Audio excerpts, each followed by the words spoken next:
Home Alone 3 is a 1997 prequel of the first Home Alone movie from 1990. It's a family comedy film directed by Raja Gosnel and his directorial debut, written and co-produced by John Hughes and starring Alex D. Linz and Haviland Morris.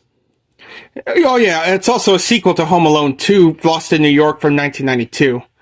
Okay, so it follows Alex Pruitt, an 8-year-old boy who defends his home from a dangerous band of international criminals working for a terrorist organization.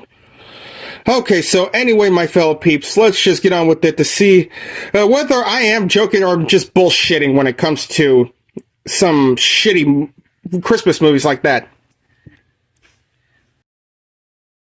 Okay. It is the third film in the Home Alone franchise. The only one not set during Christmas takes place right afterwards. And the first not to feature Macaulay Culkin, which is a fucking shame.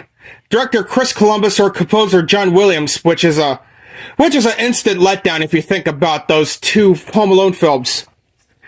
Okay, so Raja had served as an editor on the first two Home Alone films. It is also the final film in the Home Alone franchise to receive a theatrical release. Okay, let's get on with the plot before we go all over this mumbo-jumbo and all that shit. Like, yeah, developments and shit. Okay, the plot is Peter Bew-Pair, Alice Ribbons, Burton Chernigan, and Earl Unger are four internationally wanted criminals working for a Hong Kong-based terrorist organization linked to North Korea. In Silicon Valley, California, they steal a $10 million missile cloaking microchip and hide it inside a remote-controlled toy car to sneak it past security at San Francisco International Airport. However, a Chicago-bound elderly passenger named Mrs. Hess inadvertently takes the criminal's bag containing the car, mistaking it for her identical bag of bread. The criminals arrived in Chicago and systematically search every house in Mrs. Hess's suburban neighborhood to find a chip. Wow, what a fucking mistake to hide some shit and some toy's car. I would be damned if that shit happened. If some international criminal would hide some illegal shit in one of my video game consoles. Especially the fucking PlayStation 2 with that fucking hard disk drive insert in this motherfucker. How fucking stupid is that? Okay. 8-year-old Alex Pruitt is given the toy car by Mrs. Hess as a payment for shoveling her driveway. He returns home and discovers that he has chickenpox and must stay home from school. Oh man, I feel that kid's pain. The next day, Alex discovers the criminals while spying on his neighbors and involves the police, but they are unable to help. Alex attaches a camera to the car and uses it to spy on them, leading to the criminals chasing it when they spot it, wondering what they want with the toy car. Alex opens it and discovers the stolen chip. He calls the local U.S. Air Force Recruitment Center about the discovery and asks if they could forward the information about the chip to the right authorities. Okay, so Alex called the U.S. Air Force Recruitment Center about the fucking a microchip inside of his toy car. Okay, the criminals realize that Alex has been watching them and decide to break into the Pruitt house.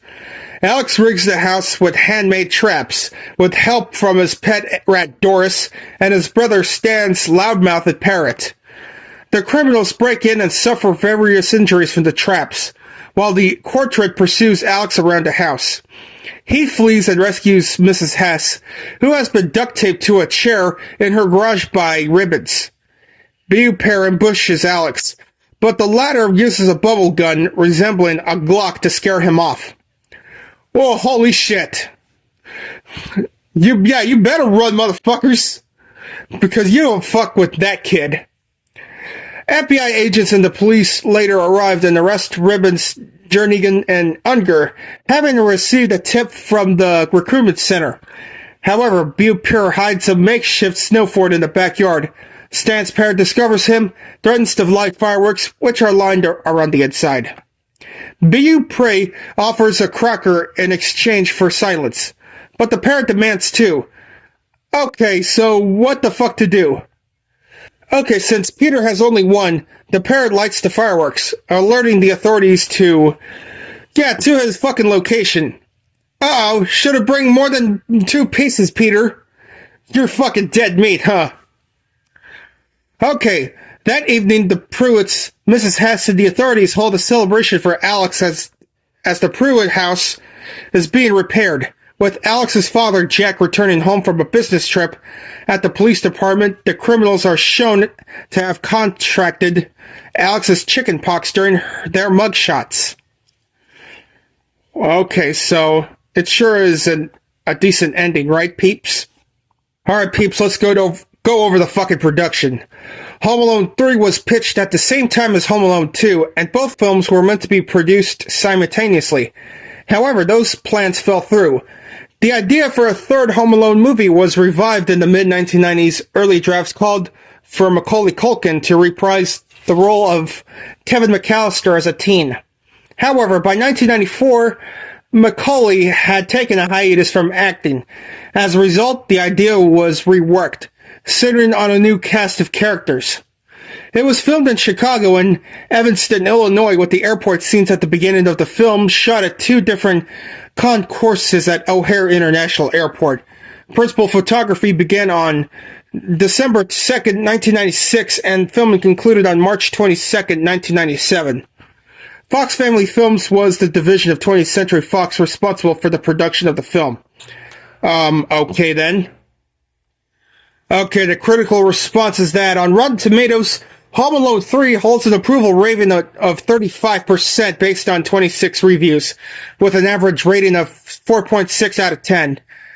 This site's critical consensus reads, Macaulay Culkin's precocious, whatever the fuck it is, charisma is sorely missed in this hollow sequel, which doubles down on a bored comedy while lacking all the hallmarks that made the original a classic.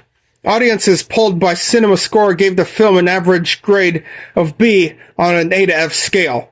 Roger Ebert of the Chicago Sun-Times gave the film 3 out of 4 stars and said that he found it to be fresh, very funny, and better than the first 2. And the film was nominated for a Golden Raspberry Award for Worst Remake or Sequel, losing to Speed 2 Cruise Control. Well, Roger Gosnell's very first film would have been, well, it is a fucking good start, but to me, I really do not like this fucking prequel. This movie is not as good as the first 2 Home Alone films. The box office of the film grossed over $79 million worldwide. This damn prequel was followed by a made-for-television sequel, Home Alone 4, Taking Back the House in 2002. Oh my fucking god, do not even get me started with any more of those Home Alone sequels, especially the fucking recent ones. Yeah, Home Alone 5, The Holiday Heist, Home Alone 6, Home Sweet Home Alone.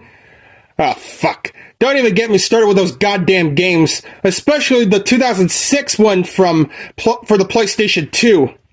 Thank God it was never released outside of Europe.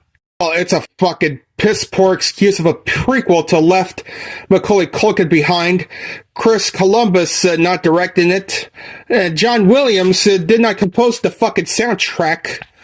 And the only fucking movie not setting during Christmas. What a fucking shame, man. That is just a bastard of a fucking Home Alone movie.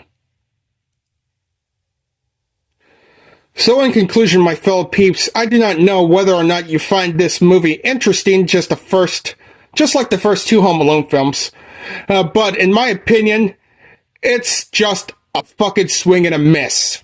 Because I'm just gonna stick with the first 2 Home Alone films and not worry about anything else that had anything to do with the goddamn franchise. Shit.